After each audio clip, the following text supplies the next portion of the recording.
Hati-hati. Ya. Tinggal yang sukses, sudah matinya susah, di alam kubur susah, ini susah, itu susah, di akhirat pun susah, mau dimasukkan neraka juga bertanya, apa salah saya ya Allah? Saya sembahyang, saya membawa iman, saya berzikir, saya beribadah, saya kerjakan semua itu. Kelebihan saya cuma saya itu kaya, cukup, sukses. Dari sisi mana engkau memasukkan saya masuk neraka? Apa kata Allah? Habis surgamu. Telah engkau ambil di dunia kemarin. Loh, kata-kata habis ini apa? Ini menyangkut ke batiniah. Zikir, ibadah, sembahyang semuanya sama. Secara zahir, tapi secara batin, sembahyangmu tiada hadir, tiada khusyuk, tiada apapun kepada saya, kata Allah. Pada saat kamu menikmati apa yang telah aku berikan kepadamu. Terus bagaimana sikap kamu kepada orang selain kamu, apalagi orang di bawah kamu. Kamu sukses segalanya, tapi di batin kamu tidak. Habis surga kamu. Terus ya Allah, masuk neraka dulu. Saya bukan memasukkan iman kamu ke neraka. Tidak. Iman kamu tetap saya jaga. Kamu termasuk muwahhidun bi. Ya. Tetap kamu punya tauhid. Tapi saya ingin membersihkan kamu dulu. Ini isyarah yang disabdakan oleh Rasulullah dalam hadis sahih, kullu lahmin nabata minal haram fannaru aula bi. Setiap darah daging yang memang tumbuh kemasukan sesuatu yang haram, apa kata Rasulullah? Neraka yang lebih utama dulu yang kamu masuki, bukan surga. Saya cuci dulu. Ini kotoran-kotoran tuh dicuci di situ. Di sini kita nanti akan mempelajari bagaimana begitu besarnya kebutuhan kita kepada syafaat Rasulullah Shallallahu Alaihi Wasallam, dan sebagaimana kebutuhan kita kepada guru-guru kita untuk kita disampaikan kepada Rasulullah, dan Rasulullah menyampaikan kita kepada Allah. Besok baru terasa. Sekarang dikembalikan kepada kita bagaimana kita melihat Rasulullah, memikirkan Rasulullah. Sudah? Dalam kaidah yang berikutnya, wa kullu sayyi'atin asarat khaufan wa haraban ila Allah wa ruja'an ilaihi ta'ala fala tu'addu lahu wizra. Ya. Setiap kekurangan, ya, setiap kesalahan kecil, tapi kesalahan itu menimbulkan berbekas, terasa di dalam hati, rasanya takut dan ingin lari dan ingin kembali kepada Allah. Tolong, keburukan-keburukan, kejahatan-kejahatan seperti itu jangan engkau anggap secara tuduhan, secara hukum menghukumi itu suatu dosa yang pasti tidak ada rahmat pengampunan dari Allah. Tidak. Tidak boleh. Ini. Saya jadi ingat suatu hadis sahih yang di sana sempat disabdakan oleh Rasulullah Sallallahu Alaihi Wasallam. Ya. Beliau mengatakan, kam min ta'atin, ya, adkhalat sahibaha ilan nar. Al-hadis, coba dilihat. Banyak kata Rasulullah perbuatan taat-taat, ibadah-ibadah, berbakti kepada Allah justru menjadikan dia dimasukkan neraka oleh Allah. Dan banyak perbuatan-perbuatan buruk, busuk, jahat, tapi justru memasukkan orang yang melakukannya dimasukkan dalam surga Allah.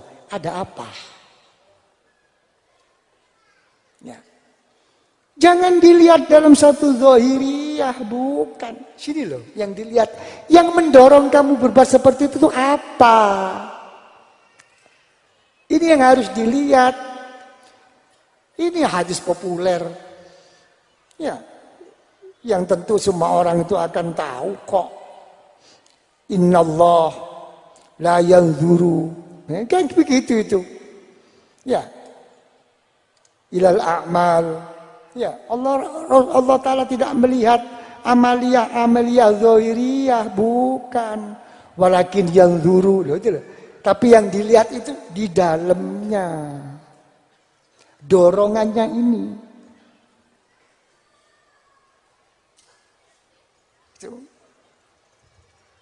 Inilah ya, putusan ini semua itu apa? Hanya satu, yaitu tidak lain mengikut apa sabda Rasulullah Shallallahu Alaihi Wasallam. Beliau bersabda, khoslatani laisa fawqahuma khairun minhuma wa khoslatani laisa fawqahuma syarrun minhuma. Dua perilaku yang tidak ada yang lebih baik daripada yang dua, dan tidak ada yang lebih buruk daripada yang dua. Yang pertama apa? Berbaik sangka kepada Allah. Silahkan berbuat kesalahan apapun, berbuat dosa apapun, berbuat kejahatan apapun, namanya manusia. Tapi kata Rasulullah, jangan buruk sangka kepada hak veto Allah. Tetap besarkan hatinya bahwa Allah Maha kasih sayang, Maha pengampun. Tetap itu hak Allah. Jangan disangkut pautkan. Dengan sangkut paut, sudahlah. Tidak mungkin Allah Ta'ala itu akan mengampuni saya. Tidak mungkin Allah Ta'ala akan mengasihani saya. Begini besarnya dosa yang saya lakukan. Tidak boleh. Itu hak Allah. Yang nomor dua apa? Wa husnudzanni bi'ibadillahi sholihin. Dengan orang-orang yang soleh. Ya. Yang berbaik sangka. Ya. Jangan meremehkan. Jangan menuduh yang jelek-jelek. Jangan gurunya, kiainya yang jauh-jauh saja, yang pandai. Yang dekat. Coba lihat tetangganya. Wak Min, Wak Jo. Ya. Yang biasanya jual air mikul. Biasanya jual kacang. Dilihat kalau sembahyang jamaah. Dia istiqomah. Dilihat kalau dia berjumatan, dia awal waktunya. Ya. Coba, ya Allah, ya Allah, ya Allah. Berkahnya Wak Min pernah. Berkahnya Wak Jo. Enggak pernah. Yang diomongkan tuh berkahnya Rasulullah.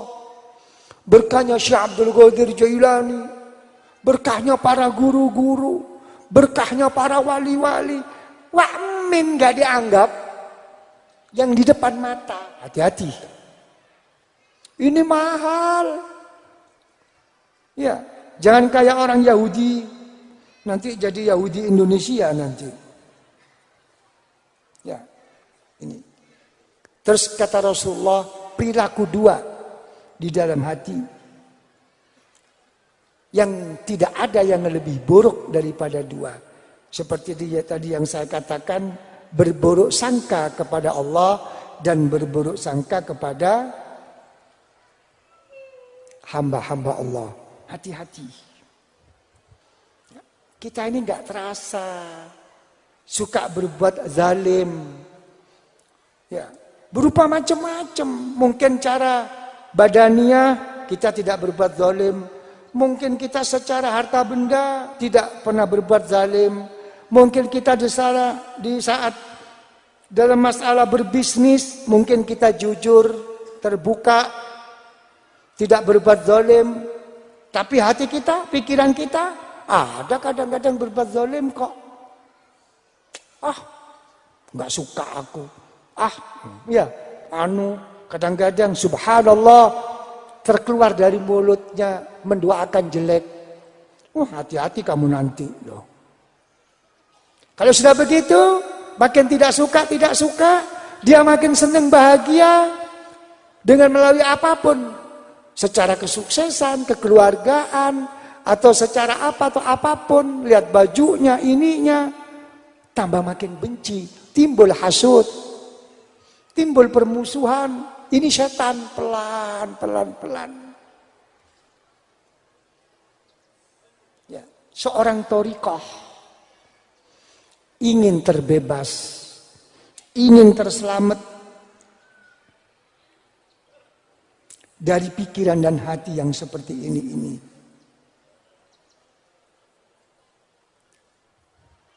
Maka apa?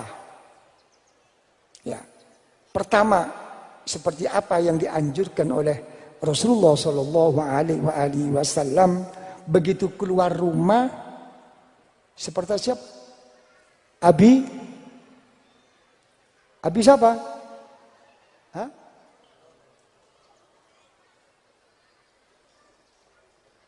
Abi Dhamdham. Salah satu orang besar, ya, secara batiniah pada zaman Bani Israel. Sesudah dia punya niat tujuan baik di dalam berkumpul, baik itu berkumpul karena bekerja atau apapun, niat baik melangkah kakinya pertama keluar dari pintu rumah, sudah berdoa kepada Allah, Allahumma inni tasaddaqtu irdi lil muslimin. Ya Allah, aku sedekahkan, aku berikan, aku relakan harga diri saya ya Allah kepada orang lain. Terserah mereka mau ngomong apa, mau apa, memberzalim apa sama saya. Saya terima, saya jadikan semua itu sebagai celengan, simpanan yang besok akan saya ambil di akhirat. Tapi saya tetap ya Allah mengampuni mereka, merahmati mereka. Tapi terimalah di sisimu ya Allah. Melangkah kaki, Allahumma inni tasaddaqtu irdi lil muslimin. Ayo, ingin jadi wali apa tidak? Kesehariannya untuk bebas, ya, dia sendiri tidak ingin berbuat zalim dan tidak ingin didurhakai oleh orang-orang yang durhaka, tapi dia juga ingin tidak berbuat seperti itu. Apa yang selalu diamalkan, doa-doa oleh para tokoh-tokoh thariqah? Beliau membaca doa, Allahumma inni bari'un min jawril jairin wa zulmil zalimin wa ana mujawwirun li'adlik fala tajri alaina bisukhtik innaka ala kulli syai'in qadir. Sudah? Kenapa kok ini begitu pentingnya? Pahala yang pasti akan kita dapatkan hanya dua. Yang pertama, adanya niat baik kita. Niat baik itu di hati. Ria tidak bisa masuk. Begitu karena Allah, tutup oleh Allah. Dan dijaga oleh Allah untuk menjadi celengan simpanan besok di akhirat. Niat. Ya. Yang nomor dua yang pasti kita mendapatkan suatu pahala di sisi Allah kalau kita dizolimi orang.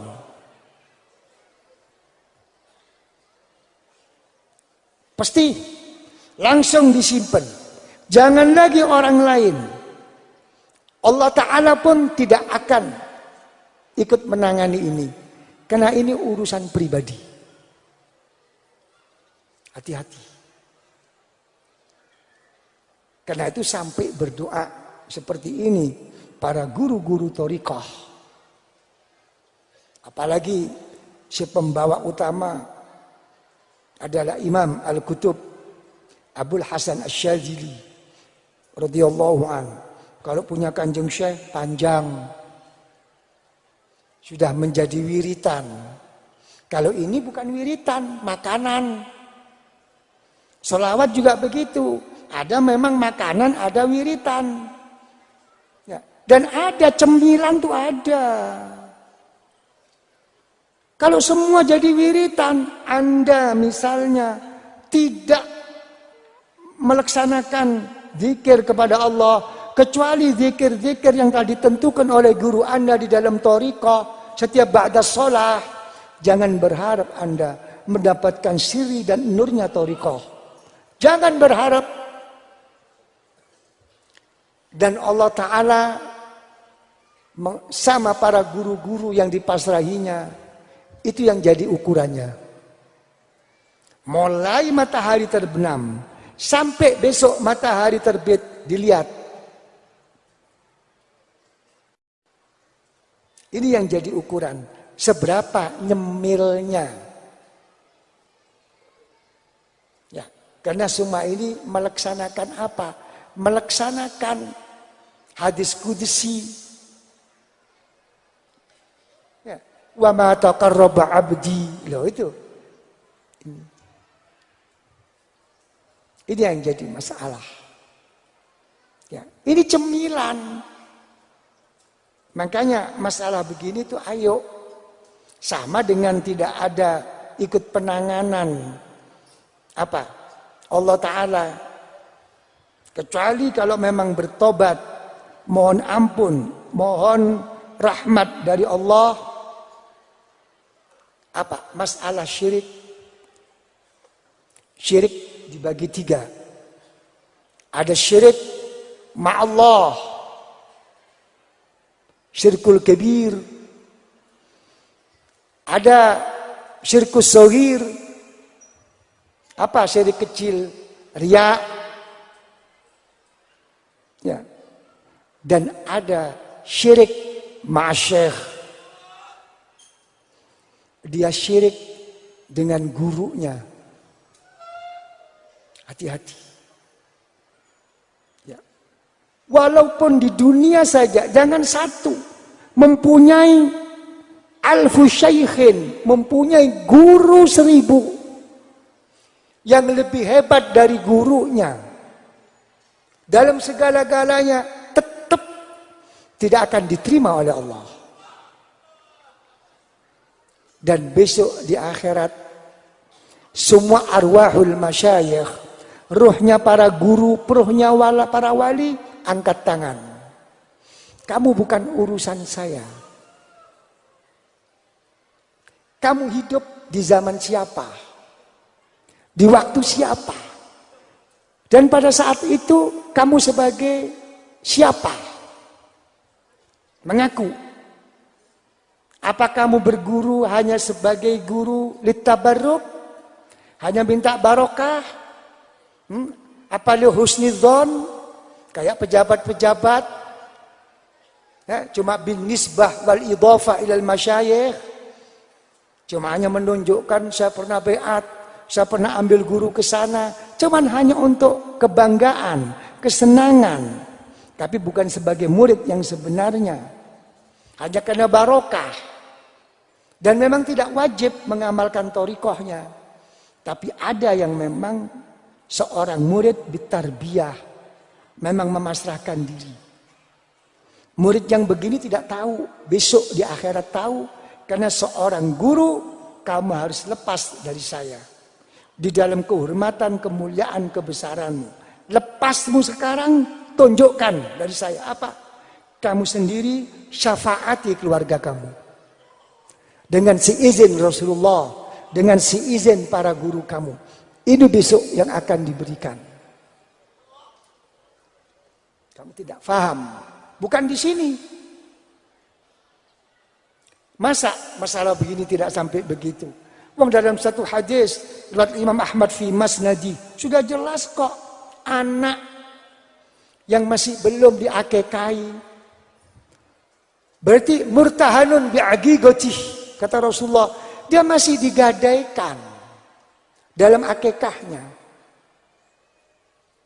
Belum jadi anakmu 100%. Kalau besok anakmu jadi anak soleh dan dia besok mati betul-betul jadi anak yang besar di sisi Allah, agak susah memberi syafaat kepada kamu. Karena kamu belum menebusi dengan akikah. Lihat dalam hadis. Masa thariqah dikatakan seperti itu? Mestinya lebih. Dengan isyarah-isyarah. Apa rahasia daripada mubaya'ah? Idza dzakara silsilah, begitu zikir dan zikirnya memang melewati silsilah dengan mubaya'ah, tujawibuhu arwahul auliya hat ba'duha bi ba'din hatta ila Rasulillah sallallahu alaihi wasallam. Setiap zikir la ilaha illallah, la ilaha illallah, la ilaha illallah, Allah, Allah, Allah, ruhaniyah beliau akan bangkit. Akan bersama-sama. Mereka sebagai para jurid untuk kita. Di dalam membantu membela kita. Dalam keadaan kebuduhan. Kepapaan. Kehinaan. Dan besarnya dosa yang kita tanggung. Mereka melihat lebih daripada anak sendiri. Ini siapa? Mereka Abu Ruh. Bapak rohani. Kalau bapak sendiri Abul Jasad. Hanya yang bisa membentuk secara zahir. Menjadikan bahagia tidak bahagia. Ini ukurannya. Menjadikan mulia. Ini ukurannya. Jangan bersyirik kepada guru. Habis kamu. Itu. Bangkit. Semua ruhania itu bangkit. Menjawab. Bertanggung jawab dengan anak-anaknya. Iya. Iya. Iya. Iya. Iya. Begitu dijawab iya, akan berangkat semua ini melapor kepada Rasulullah Shallallahu Alaihi Wasallam. Perjalanan rohani jangan disamakan dengan perjalanan zahir badani, jasmani lain. Begitu lapor ke Rasulullah, Rasulullah melapor kepada malaikat Jibril. Engkau yang menyampaikan kepada saya dari Allah. Mari kamu ke Allah bersama saya. Dilaporkan. Ada pembukuan. Berapa hadis sahih. Riwayat Imam Muslim. Berapa hadis-hadis yang lain yang meriwayatkan. Setiap hari Senin. Setiap hari Kamis. Akan disampaikan semua apa yang berada kepada kita. Kepada para nabi. Kepada para guru. Dan kepada kedua orang tua kita. Bahagiakan mereka dengan laporan-laporan yang baik ini. Asyaddu bayadun kata Rasulullah, makin putih wajah mereka. Ya, makin jernih muka mereka. Dan akan nampak daya pesona mereka orang tua melihat pembukuan anak-anaknya. Ini lihat. Ya. Ini. Ya. Coba lihat. Akan kembali lagi.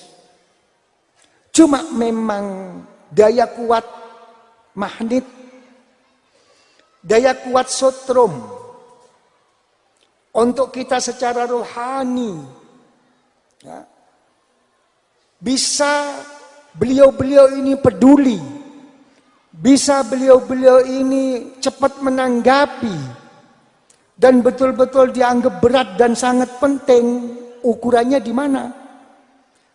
Di dalam berthariqah, seberapa istiqomahnya secara zahir khususinya,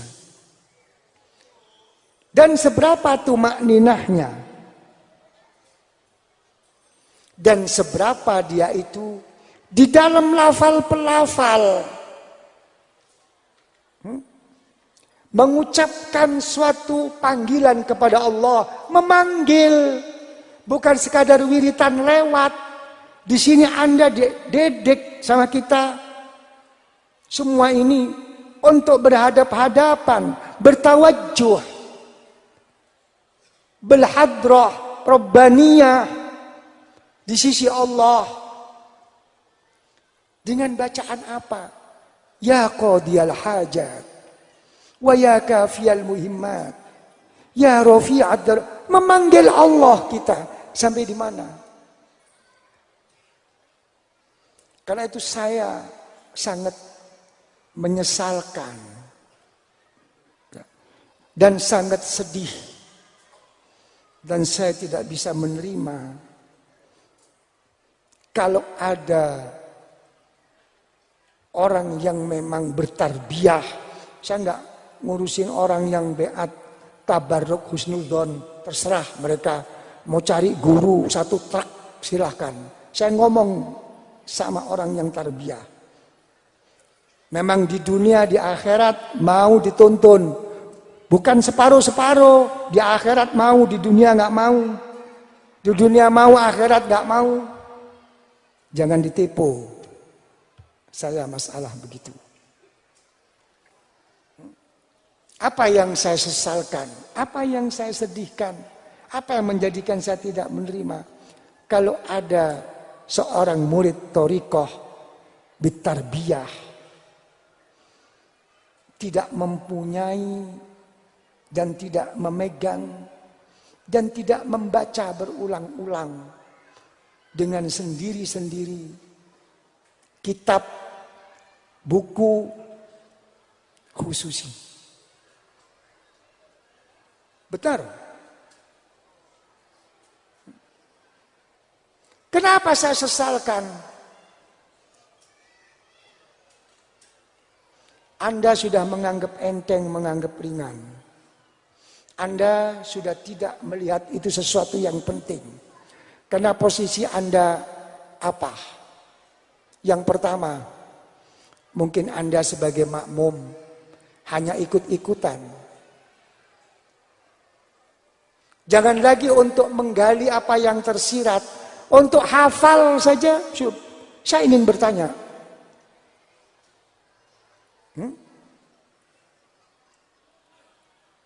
coba anggap enteng. Ya. Begitu pula yang jadi imam khususi. Kadang-kadang mau memegang, takut lupa. Mau ngimami dilihat dulu. Itu bukan hafalan itu. Bukan. Banyak yang tersirat di dalamnya. Diam-diam baca. Tidur baca. Baca. Akan tumbuh kok. Rasulullah berulang-ulang membaca bismillah. Apa Rasulullah nggak tahu maknanya, terjemahannya bismillah? Apa Rasulullah nggak ngerti? Mustahil. Tapi kenapa Rasulullah membaca ulang berulang? Karena setiap satu bacaan, dua bacaan, tiga bacaan, timbul sesuatu di dalam hati Rasulullah yang berbeda-beda. Rahasia nur daripada Allah. Rasulullah makin fit taraqi wat tazayud. Makin tambah, makin meningkat kedudukan Rasulullah. Baca. Jangan malu membaca.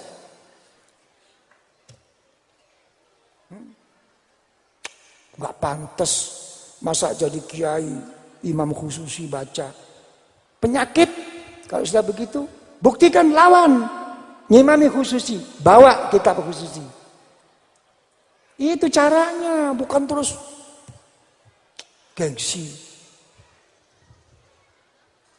Gali, diam-diam baca, resapi, renungkan. Insya Allah akan tumbuh kok. Lebih-lebih para kiai, para imam khususi, kamu bertanggung jawab. Sahabat Ka'bul Akhbar, dia mesti datang tiap berjamaah dengan Rasulullah, datang awal. Tapi dia tidak pernah beliau duduk di saf awal. Dia mesti menunggu makmum banyak. Begitu makmum banyak, dia duduk di saf paling akhir. Karena apa? Dia ingat sabda Rasulullah Sallallahu Alaihi Wasallam bahwa keadaan berjamaah itu adalah yang di depan itu doanya akan sampai kepada siapapun yang sampai ke belakang yang ikut berjamaah. Beliau mengambil ini, beliau tetap berjamaah di saf paling akhir, tapi datangnya awal, bukan akhir juga lari-lari, bukan. Oke, hati-hati. Ambil khususi. Jangan apal-apalan, apalagi kena penyakit. Ya kan? Saya dulu, alhamdulillah, ya, diberi wasiat oleh Hadratus Syekh Yai Sepuh radhiyallahu an. Beliau mengatakan kepada saya, kalau kamu ngadepin orang dan kamu memberi satu pengajian di depan orang, bawa kitab. Apapun kamu bawa. Jangan lagi kamu nggak tahu. Walaupun kamu tahu sekalipun, bawa. Itu wasiat beliau. Di sini ada sirrun azim. Saya rasakan ada satu rahasia yang besar.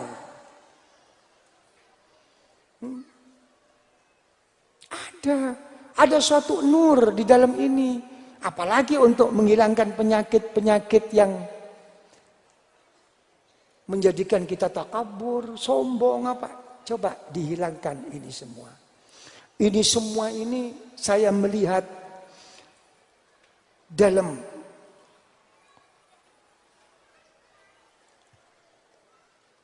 Nawadirul Usul lil Imam At-Tirmidzi Al-Hakim rahimahullah.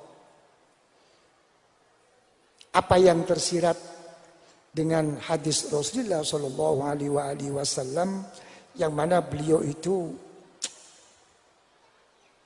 mengatakan, ikatlah ilmu itu. Dengan apa? Dengan tulisanmu. Lah kalau sudah terikat jadi satu tulisan, apa jawabannya? Nanti ada rahasia apa di situ? Doakan saya sehat, walafiyah. Doakan saya panjang umur, diberi kuat oleh Allah untuk bisa-bisa berkhidmah seperti ini. Berkhidmah yang saya perlu. Kalau saya tidak bisa berkhidmah ya karena Allah, saya sudah siap diambil kapapun oleh Allah Subhanahu wa ta'ala. Siap saya. Ini tujuan saya yang utama. Karena itu saya ingin menjelaskan tentang khidmah. Ya. Ikat. Memang begitu setan. Hijabus syaitan. Setan itu memang ini. Kita tahu. Dari Al-Quran. Apa yang menjadi hijab antara setiap manusia? Ya. Qalbuh.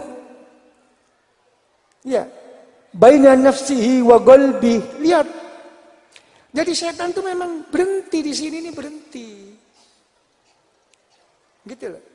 Akal menerima ilmu jalan. Seakan-akan semua itu faham dan ngerti. Lagi mendengar, lagi mengaji. Tapi sini di stop. Ada hijab, ada satu dinding yang terdinding oleh setan. Gak sampai masuk ke hati ini. Lewat tenggokan aja enggak. Ini nanti kata lazumil iman wal ilm. Hati-hati. Begitu keluar dari majelis, begitu keluar ada kesibukan lain, timbul ini kelupaan-kelupaan karena tidak tercatat. Betul apa tidak? Pinter setan. Jangan lagi kita sahabat Hanzalah, ya, Al-Usaidi Ar-Rabi, ahadu kutabir Rasul, ya, penulis sekretaris Rasulullah.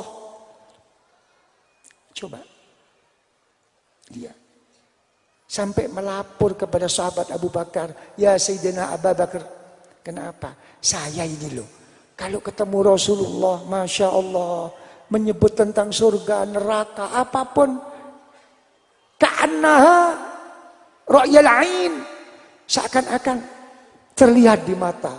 Surga ini, neraka ini, itu di hatinya. Tapi Masya Allah, begitu saya keluar dari majelis Rasulullah,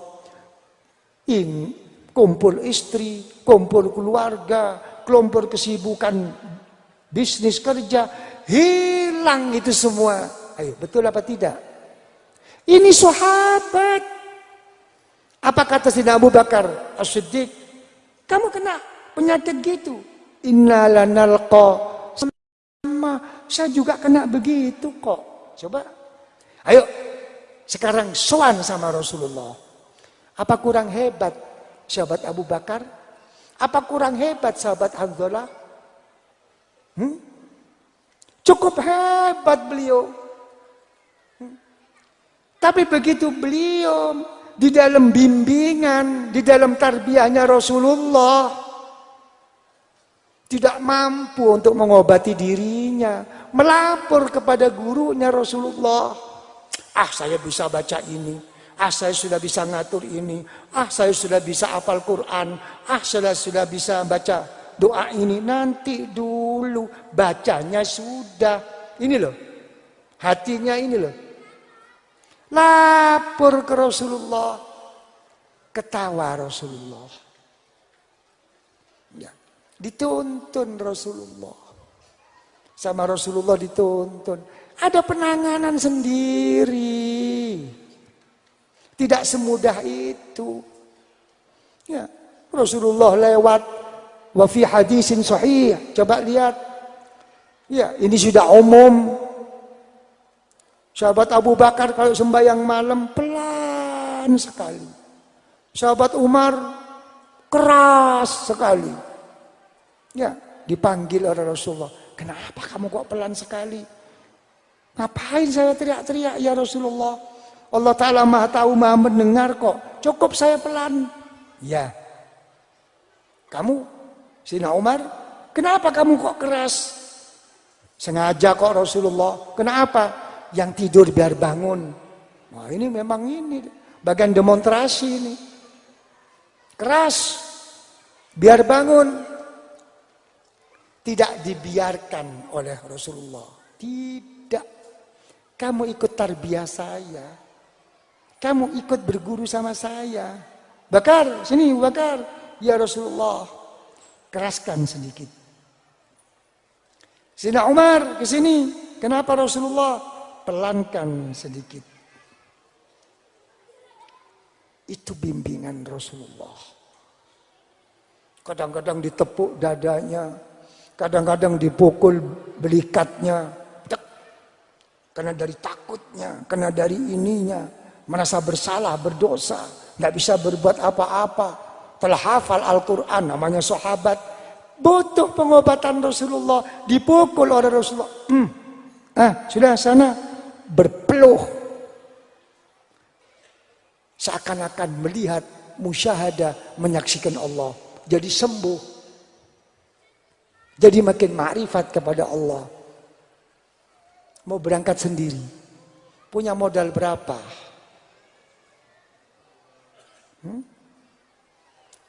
Khusu, jangan meringan-ringankan.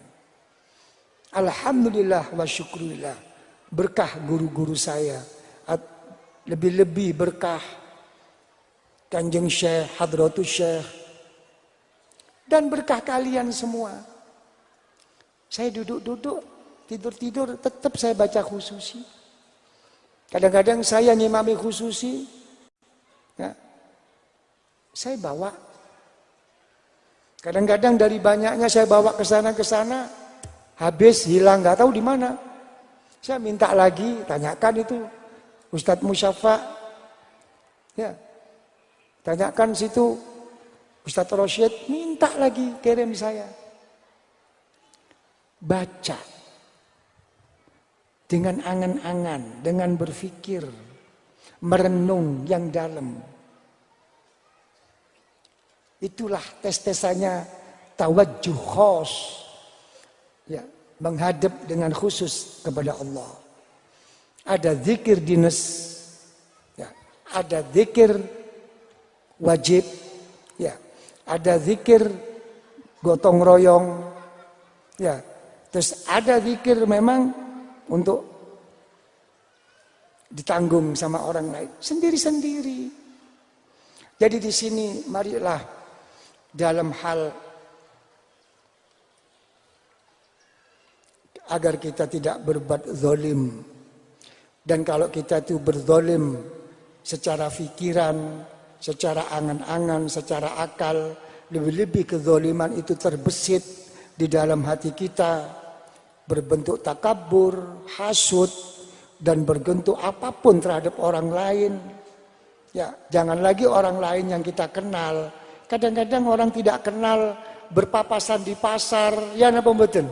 Ya, berpapasan bertemu di mall, dimanapun, ya kan ya.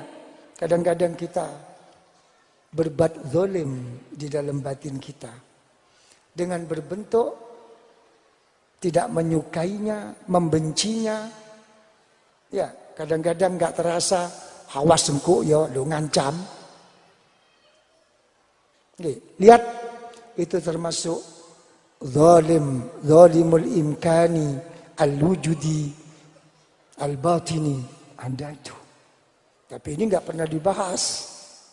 Ya, mari saya kasih ijazah agar bisa membaca sama-sama. Jadikan ini suatu apa?